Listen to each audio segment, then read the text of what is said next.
Hello, welcome back to my channel, guys. For those who are new here, if you like my video, please don't forget to like, share and subscribe to my channel. Now we all want to be around people, whom we know from the start. So we don't want to start anything all together again because we are so attached to people around us, and that's fine. I was of the same thinking. But when you dream high, you need to fly, right? That's what I did when I moved to New Zealand and I started a fresh, I was a complete newbie there who didn't knew anything about New Zealand, who was completely new to the culture there, new to the academic settings there.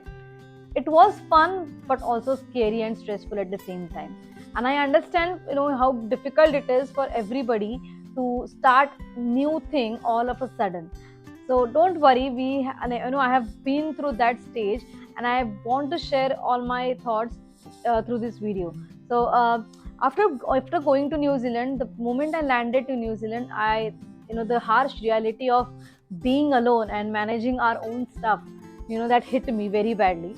But taking over that emotions, I started figuring out how am I going to live here for next couple of years, because that's what I was here for. I was going to study, I was going to have fun, I was going to have my own life here, where I would be getting or achieving my dreams.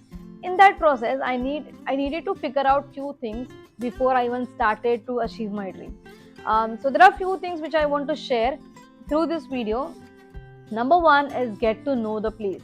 So the moment you land to a new place, start figuring out how are you going to explore that place, because that's the place where you're going to stay for whole, to your 2-3 years of your education.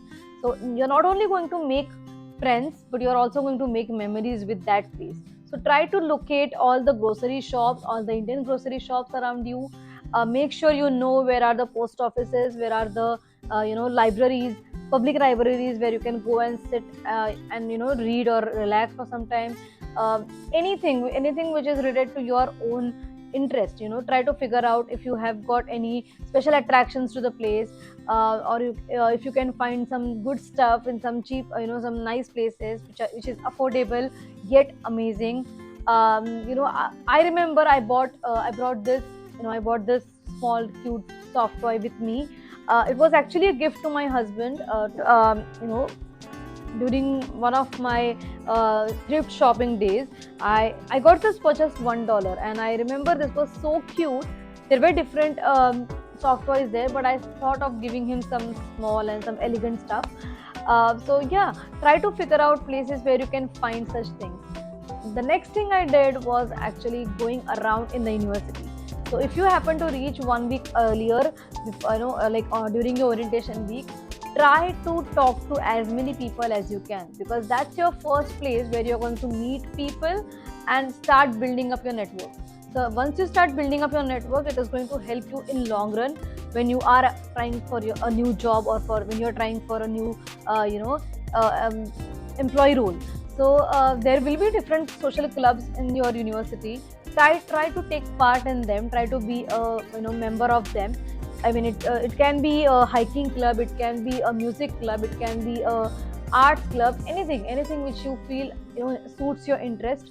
Start putting down your name for that. That's one way of meeting people and knowing different people from different areas. That also gives you a chance to explore their culture and communicate with them. It's okay if you are not good with English, it's fine. People everywhere around the world make mistakes, and we learn from our mistakes. That's what I did when I moved there. I was not that great with my communication, but I knew what I was thinking, and then I could translate that into English. So that was pretty good way of communicating with them. um, the next thing which I want people to do is, when they reach to their place of accommodation, they might have booked something, like let's say they have you have your booking for hostel, you have a room booked for you for next couple of months. Try to make that room as your home, because that's the place where you're going to stay, or where you're going to have your maximum time. I remember when I was in my hostel room, like when I was in hostel room, I tried to go and get some cool stuff from thrift shop, which would make my room more comfortable. So if you want to make your room look good and you want to feel comfortable in your room, try to decorate it with different items. Like, you can have photographs, you can have different lighting, small cute lighting, some notice board kind of thing for you, where you can put down all your goals and your achievements.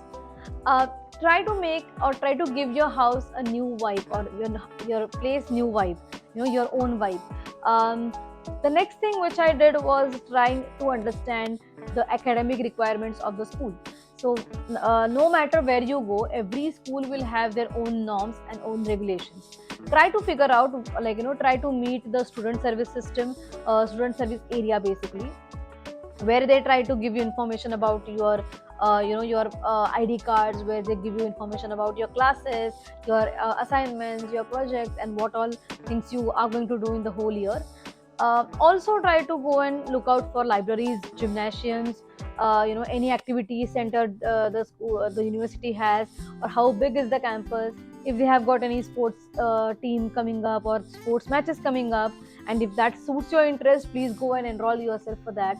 um, Try to be active in, in first 5, 6, 7 months of your of your stay there, because that's the initial phase where you meet people and talk to them and you make friends.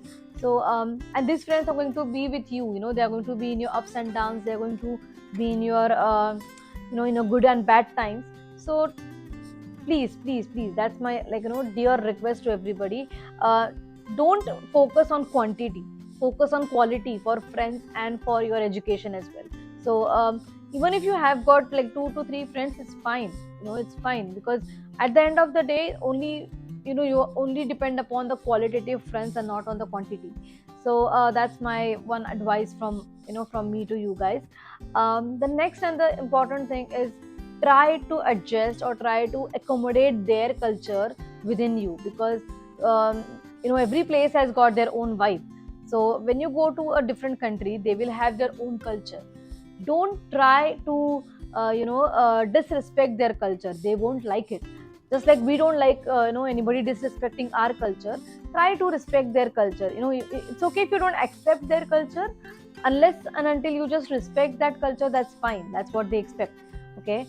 So try to go to their different festivals, try to arrange a potluck, or if anybody has arranged a potluck, try to go for that. Try to mingle around with people, that will help you to get to know their culture. Try to go and explore some new cuisines with them. As far as possible, try to talk to them. That's how you will get to know the place and the people around there. And I'm sure you will have a lot of fun doing that, because I enjoyed every single minute of it. So there were times when I was feeling lonely, but you know uh, if you look back, you would see how much we have sacrificed and compromised to come here. So in comparison to that, that loneliness just backs off. So I think that's one thing which we need to understand when we are stepping out of our comfort zone. Um, also there is you can actually have some social gatherings for people who are just your who are just becoming your friends. Yeah, I mean, that's a way of talking to them and way of building up good relationships with them. So that's all for today's video. I hope you like it, and I hope you got some quality information from this video. um, if you like my video, please don't forget to like, share, and subscribe to my channel, and I'll see you in my next video. Till then, take care, bye bye, and I'll see ya.